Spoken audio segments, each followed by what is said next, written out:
দেখুন বন্ধুরা, পুরো কামই কমপ্লিট হয়ে গেছে, কিন্তু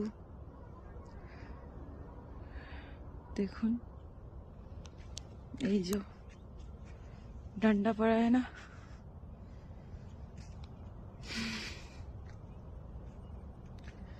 আমাদেরকে ধোকা দিচ্ছে। দেখুন কে,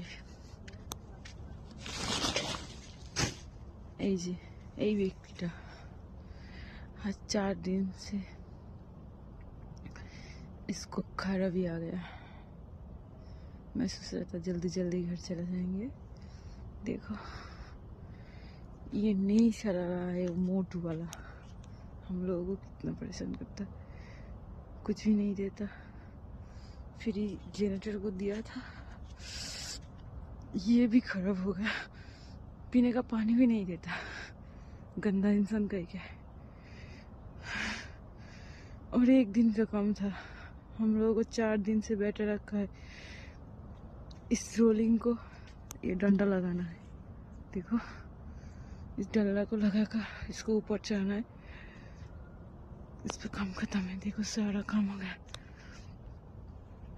इसकी वजह से हम लोग 4 दिन से बैठा है। बहुत ठंडा है इधर। और एक भैया बोला था और भी ठंडा पड़ेगा 1 महीने बाद। इस गंदा फार्मर को क्या बोले बताओ आप लोग। इसको तो जान से मार देना चाहिए था।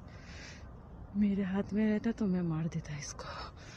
हम लोगों को कितना परेशान करता है, कुछ भी नहीं देता, खाने के लिए भी नहीं देता, पीने का पानी भी नहीं देता। बहुत गंदा इंसान है।